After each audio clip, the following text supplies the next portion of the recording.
तत्व ज्ञान से दिव्य दृष्टि। इस समय स्वर योग संबंधी जो ग्रंथ उपलब्ध होते हैं उनमें प्रश्नोत्तर या भविष्य कथन के संबंध में भी कुछ उल्लेख मिलता है। जिस प्रकार रमल विद्या या कोष्ठों पर हाथ रखवाकर अथवा नामाक्षर आदि गिनकर फलित ज्योतिष का कुछ भाग बहुत सरल बना लिया गया है, उसी प्रकार के कुछ कुछ प्रसंग इस विद्या में भी पाए जाते हैं। उनमें से कुछ का सारांश इस प्रकार है। प्रश्नकर्ता को प्रश्न विचारक के पास कोई पुष्प अथवा रक्त वर्ण की वस्तु लानी चाहिए, जिससे उसके आते ही विचारक यह समझ लें कि आगंतुक प्रश्न करता है और स्वर आदि के विषय में सतर्क हो जाएं।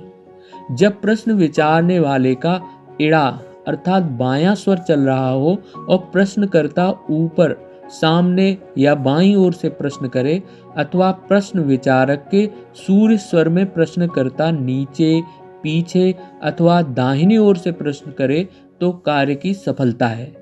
इसके विपरीत हो तो असफलता समझनी चाहिए। विचारक के पूरक में प्रश्न करना शुभ है तथा रेचक में अशुभ, अर्थात जिस समय प्रश्न करे और विचारक श्वास भीतर खींचता हो तो शुभ और बाहर छोड़ता हो तो अशुभ। विचारक श्वास लेकर कुंभक अर्थात रुकी हुई श्वास से एक पुष्प ऊपर फेंके। यदि पुष्प चलित स्वर की ओर गिरे तो प्रश्न की सफलता समझो, और यदि अचलित स्वर की ओर गिरे तो असफलता समझनी चाहिए। प्रश्नकर्ता प्रश्न पूछने के समय यदि पूर्व तथा उत्तराभिमुख हो तो चंद्र स्वर चलता हो, अथवा दक्षिण पश्चिम की ओर उसका मुख हो और सूर्य स्वर चलता हो तो शुभ समझो, अन्यथा अशुभ। यदि चलित स्वर की ओर प्रश्न किया जाए तो कार्य कैसा ही कठिन हो, लाभ होगा। चलित स्वर की ओर से कर्कश स्वर में प्रश्न किया जाए तो लाभ अवश्य होगा, किंतु कष्ट के साथ होगा। प्रश्नकर्ता यदि पहले अचलित स्वर से प्रश्न करे और फिर चलित स्वर की ओर आ बैठे तो कठिनाई के साथ सफलता मिलेगी। प्रश्नकर्ता को नीचे खड़ा होकर नम्र वचनों से प्रश्न पूछना शुभ है और ऊंचे स्थान पर कठोर शब्दों में पूछे तो अशुभ है। अमुक स्त्री के गर्भ रहा है या नहीं, ऐसा प्रश्न बंद स्वर की ओर से किया जाए तो गर्भ है, ऐसा समझना चाहिए, अन्यथा नहीं। गर्भ में लड़की है या लड़का, इस प्रश्न के जवाब में प्रश्नकर्ता का यदि बायां स्वर चल रहा हो और अपना दाहिना, तो लड़का होकर मर जाएगा, ऐसा जानना चाहिए। यदि दोनों ही के दक्षिण स्वर हो तो लड़का होगा और आनंद मंगल होगा। प्रश्नकर्ता का स्वर दाहिना हो और उत्तरदाता का बायां, तो लड़की होकर मर जाएगी। यदि सुषुम्ना में प्रश्न किया जाए तो गर्भपात होगा या माता कष्ट भोगेगी। इसी प्रकार के या थोड़े बहुत हेर फेर से युद्ध, यात्रा, परदेशी का आगमन, मित्रता, विग्रह, वर्षफल आदि के प्रसंग आते हैं। गंभीर दृष्टि से विचार करने पर ऐसा मालूम होता है कि जैसे ज्योतिष विद्या के गंभीर विचार और कठिन गणित से बचने के लिए लोगों ने सस्ते फलित मार्ग रच डाले, उसी प्रकार स्वर के चिरकालीन अभ्यास और विशेष यत्न पूर्वक प्राप्त होने वाली सिद्धि के झंझट से बचने के लिए यह सरल तरीका निकाला है।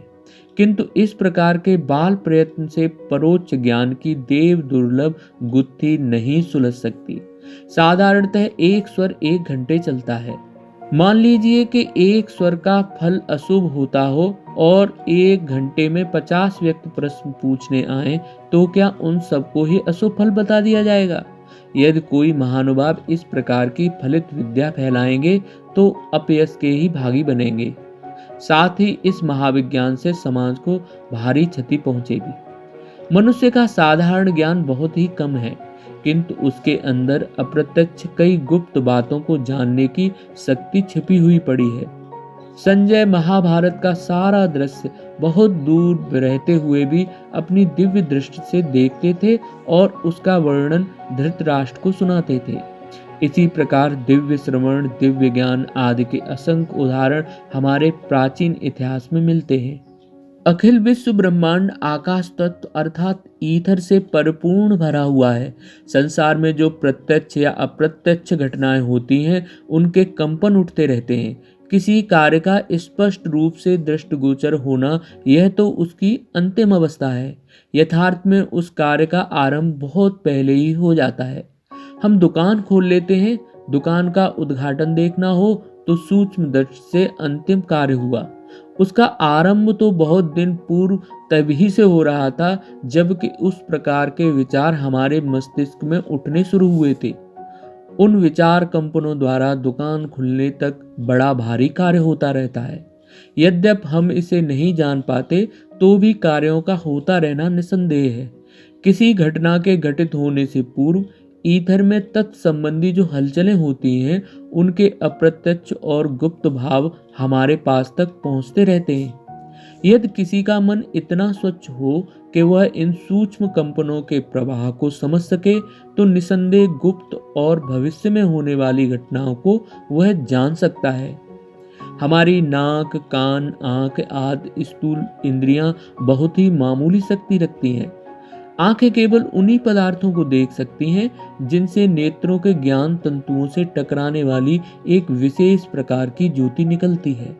इसके अतिरिक्त वायु आदि बहुत से ऐसे मामूली और मोटे पदार्थ हैं जिनमें से नेत्रों के अनुकूल प्रकाश कंपन उत्पन्न नहीं होते, अतएव उनकी अनुपस्थिति दृष्टिगोचर होती है। कानों से एक विशेष दर्जे के धीमे शब्द सुनाई पड़ते हैं। प्रति सेकंड 30 से लेकर 50,000 एक बार जिनकी थरथराहट होती है, केवल वही शब्द हम सुन सकते हैं। उससे ऊंचे और नीचे शब्द को सुनने में हमारे कान असमर्थ हैं। रक्त वर्ण से लेकर ऊंचे रंग तक के 7 रंग और उनके मिश्रण को ही आंखें पहचानती हैं। इसके अतिरिक्त जो हजारों प्रकार के रंग की सूक्ष्म वस्तुएं हैं वह पहचानने में नहीं आती। फिर जो मामूली इंद्रिय शक्ति हम लोगों में होती है वह भी सब में एक सी नहीं होती। किसी की तेज होती है और किसी की सुस्त। वैज्ञानिकों ने सिद्ध कर दिया है कि यदि हमारी इंद्रिय शक्ति को कुछ और सहायता मिल जाए तो वे वर्तमान ज्ञान की अपेक्षा बहुत अधिक बातें जान सकती है। रोंटजन रश्मियों की सहायता से गैस और तमोमय पदार्थों का अंतराल देखा जा सकता है। इन किरणों की सहायता से संदूक में बंद चीजों को देख सकते हैं, बंद चिट्ठियों को पढ़ सकते हैं, दीवार की आड़ में रखी हुई चीजों को देख सकते हैं।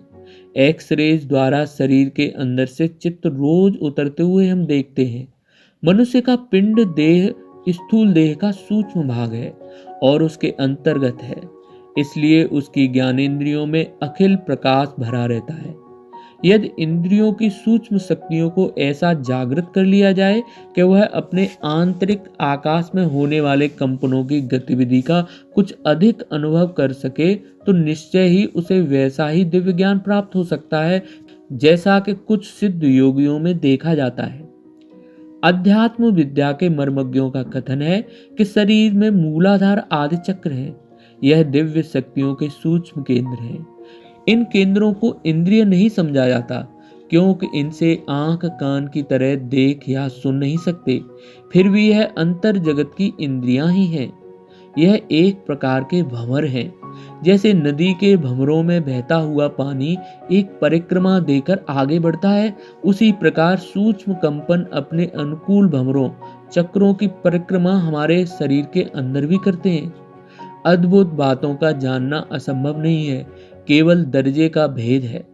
जब हम ऊंचे दर्जे में पहुंच जाते हैं तो विश्व का भूगोल पढ़कर बहुत बातें मालूम कर लेते हैं, किंतु उन सब बातों को उस समय नहीं समझ सकते जब छोटे दर्जे में पढ़ते हैं। स्वर योग का तत्व विज्ञान केंद्र स्थानों चक्रों में स्थित इंद्रियों को प्रोत्साहित, जागृत और स्वच्छ रखता है, जिससे संसार की विभिन्न प्रकार की घटनाओं के संबंध में जो कंपन उठ रहे हैं उनका ज्ञान प्राप्त किया जा सके। तत्व ज्ञान का अभ्यासी अपनी सूक्ष्म ज्ञानेंद्रियों की शक्ति को उसी प्रकार उत्पन्न करता जाता है जैसे छोटा बालक धीरे धीरे अपनी स्थूल इंद्रियों को प्रबुद्ध बनाता जाता है। योग शास्त्र के आदि आचार्य भगवान शंकर ने परोक्ष विज्ञान के एक मार्ग तत्व ज्ञान का उपदेश किया है। वह प्रायः वर्तमान ग्रंथों में जिस प्रकार मिलता है उसका कुछ सारांश आगे बताया जा रहा है। परोक्ष ज्ञान के लिए स्वर शास्त्र के अंतर्गत एक बहुत ही गुप्त साधना है। वह इतनी महत्वपूर्ण और विचारणीय है कि उसका उपयुक्त नाम तत्व ज्ञान रखना पड़ा है। तत्व का अर्थ सार, भाग, मूल वस्तु है। आध्यात्मिक विज्ञान में तत्वज्ञान शब्द का उपयोग वहां होता है जहां आत्मा और ईश्वर के संबंध की चर्चा होती है। भौतिक शास्त्री प्रकृति विज्ञान के मूलभूत कारणों को तत्व कहते हैं। स्वर योग में ऐसी ही अंतरंग साधनाएं हैं जिन्हें महत्व के अनुरूप ही तत्व ज्ञान नाम मिला है। षट चक्र भेदन की भांति स्वर विज्ञान में तत्वों की उपासना करनी पड़ती है और जानना होता है कि इसमें इस समय कौन सा तत्व विद्यमान है। तत्वों की कुछ जानकारी निम्न है। पृथ्वी तत्व।